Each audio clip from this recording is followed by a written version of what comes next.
and a very warm welcome. I'm Megha Sharma. Now, tensions continue to escalate amidst the war between Ukraine and Russia. And despite best efforts, the US President Donald Trump has not been able to negotiate the peace deal between the two warring nations. In a situation such as this, what alternatives does the world have to end the war? To discuss this and more, joining me on the show is the former Australian Prime Minister, Mr. Tony Abbott. Thank you, Prime Minister Abbott, for speaking to us. And my first question, of course, is whether it is high time this war ended, and how do you propose it is brought to an end? Well, Megha, yes, it would be good for everyone if this war could end, because not only has the war caused massive casualties in Ukraine, civilian casualties as well as military ones, not only has the war caused massive losses to the Russian armed forces, but it's caused significant economic disruption all around the world, particularly in countries which are dependent upon Ukrainian grains for their food supply. So the sooner we can end this war, the better, but it's got to end on a fair basis. And if Ukraine is forced to surrender some of its territory to the aggressor, in this case Russia, if Ukraine is forced to surrender territory to the aggressor, it's got to have meaningful security guarantees going forward. And the only thing that will really guarantee the future peace, given President Putin's confirmed aggressive intentions towards Ukraine, would be a serious foreign troop presence on the ground. Now, the Russian president seems to have said that he wouldn't accept European troops on the ground in the absence of, say, British and French forces. We know the British and the French have very serious and professional armed forces. We would need another country with serious, professional, credible armed forces to provide the kind of security guarantee that Ukraine really needs if it's to be confident that this is the last time it's going to be invaded by an aggressive imperialist Russia. Okay. I would like to understand from you, with the kind of backlash President of Ukraine, Volodymyr Zelensky, has seen in the recent past, especially the admonishment by US President Donald Trump when they both met, do you think Zelensky is the right man to lead Ukraine towards a peace deal? Well, he has been leading Ukraine magnificently for the past few years. I know that he was a bit unpopular before the war started, but certainly Ukrainians rallied around him enormously once the war had started.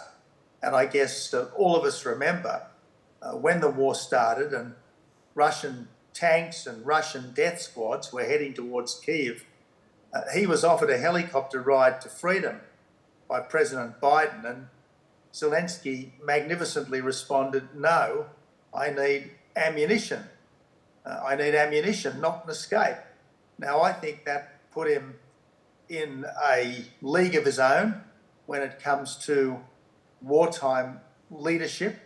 It certainly made him stand out as the complete opposite to the leaders of Afghanistan, who were happy to flee the country in a helicopter with a bag of cash once the Taliban were advancing on their capital. So I think that President Zelensky has demonstrated enormous personal courage. I think he's demonstrated enormous political integrity. And I think the success of his country in holding off this much larger Russian attack for over 3 years now testifies to the quality of his leadership. So just because you've had a difficult conversation with President Trump in the Oval Office doesn't mean that you're not eminently suitable to lead your country through this war to a sustainable and as just a peace as can be managed. Do you think Ukraine must hold fresh elections now after the expiration of Zelensky's term, as has been put as one of the conditions for the Russians to come to the table to negotiate peace? Well, a country which is at war, a country which has something like 20% of its territory occupied by an aggressor, finds it very difficult to have free and fair elections. Now, there's precedent for this. Britain, during the Second World War, delayed elections that would otherwise have been due for, I think, 3 years. So it's not unusual for a country at war to delay elections, particularly when there's no real pressure from the Ukrainian people for fresh elections, and the Ukrainian leader, President Zelensky, remains very popular inside Ukraine. Any suggestion that President Zelensky is not popular is simply false. Why do you think the European Union nations are resisting from lifting sanctions from Russia? Well, they think that as long as Russia is conducting an aggressive war against Ukraine, the sanctions should stay. They think, rightly in my view, that as long as Russia is conducting an aggressive war against Ukraine, European arms supplies to Ukraine should continue. Now, none of us want this war to continue for longer than is absolutely necessary to keep the Ukrainian state independent and Ukrainians alive. But if there is going to be a ceasefire, it's got to be a ceasefire on reasonable terms, and it can't just be a pause for Putin to rearm and attack again. It's got to be a meaningful and lasting ceasefire, and that's why it's so important that if the Ukraine has got to give up substantial territory in its east, if it's got to surrender the Crimea, well, there's got to be, in return, meaningful security guarantees, and the only meaningful security guarantee, given the history, will be a strong presence of credible foreign troops on the ground to act as a big deterrent to any future aggression by President Putin of Russia. And as you opine that, you need to have foreign troops deployed along the border to police the ceasefire when and if it is negotiated. And you've proposed that India could perform such a role. Do you think Russia, European Union, United States would be accepting of your proposal? Well, I can't see why any of them would not accept it. For one thing, India has historically good relations with Russia. For another thing, the Indian army is a highly competent, widely respected, very professional armed force that would be more than capable of effectively resisting any future Russian attack, should such an attack be made. In fact, I think the presence of a substantial force of Indian troops along any ceasefire line would all but guarantee that Russia would never again attack Ukraine. Let's face it, India doesn't just have very formidable conventional armed forces, but India is also a nuclear power. So the idea that India would be intimidated by President Putin's nuclear bullying, I just don't think holds water. So if you can't have serious armed forces from, say, Britain and France there, I think that an acceptable alternative option would be having significant armed forces from India there. Not only would this be a wonderful contribution by India towards a more peaceful world, but it would also be a sign to the whole world that India is prepared to start shouldering some of the responsibilities to the wider world which come with the kind of economic strength and global status that India is now assuming. Okay, so, there are world leaders, different heads of states who have also gone about and spoken about India's role of a possible mediator because of its cordial relations with Russia, or for that matter, with the United States of America or a number of European Union nations. They see India as a role that is acceptable to the world to negotiate a possible peace deal. So why has it not happened up until now? Well, that's a very good question, and I can't really answer that.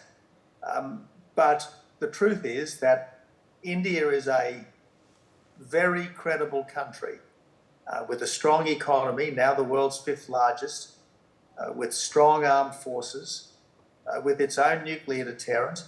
I think India is certainly much better placed than a country such as Turkey, for instance, to act as a potential mediator.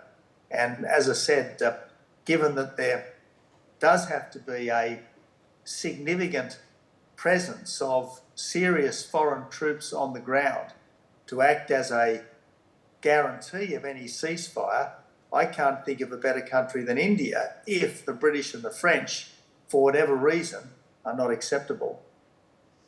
China has also very recently, in fact, several times in the past as well, proposed to play the role of a peacemaker. How accepting would that be to the world? Well, I doubt that would be acceptable to the Ukrainians, given that the Chinese have been backing Russia from the very beginning. They've been breaking sanctions. They've been supplying Russia with various forms of material assistance. And I am confident that the North Korean troops that have been on the battlefield with the Russians would not have gone but for the active support of the Chinese Communist government. So I think the idea of someone who is plainly on one side in this somehow being an honest broker, I'm sorry, that just doesn't work. Okay. Also, a question that comes to mind is amidst Trump's tariff wars, how is it going to impact the Ukraine war and the relationship between European Union and Russia? Look, I think that's really a separate issue. I'm pretty much a free trader myself. I can understand why you might have high tariff walls against your geostrategic competitor, but I certainly think that free trade is better in terms of maximising well-being, and I certainly think that countries are well advised to have free trade with their friends. So look, I'm a free trader, but I certainly don't think that Donald Trump's recent imposition of across-the-board tariffs on many countries, including his allies such as Australia and Britain, I don't think that this trade issue should impact on security partnerships and military alliances. I think they're two separate issues. Okay, let's speak about politics in Australia and the elections that are going to be taking place very soon. How has the current Australian government under Prime Minister Anthony Albanese fared in its last term? Well, you'd expect me to be critical because I'm obviously on the other side of the political fence to the current Prime Minister. I'm reluctant to be two-party political, given that I'm talking to a subcontinental audience here as opposed to an Australian audience. And while there are about 1 million Australians of Indian background, there aren't too many people in India who can actually vote in Australia. I think the big problem in Australia right now is that our cost of living has been going up, our standard of living has been going down. It's thought that standards of living here in Australia over the last 3 years have declined by about 8%, an unprecedented and unique decline, not repeated anywhere else in the world. And I fear that some government policies have been making that worse. So what I want to see are better policies to bring energy prices down, better policies to bring low-skill immigration under better control, better policies to ensure that our great industries, our exports like coal and gas, are treated properly and encouraged. And I think that on balance, that would be better done if you had a different government. But as I said, I don't want to be too critical of the current Australian government because in the end, as an Australian citizen, regardless of the political complexion of the government of the day, I do want that government to succeed. Okay, I will have to ask you this. You are a politician. What are the chances of the Liberal Party of Australia winning this election? And who is going to be the most popular face leading the Liberals? Well, a man called Peter Dutton is our leader. He was the Defence Minister under the former Morrison government.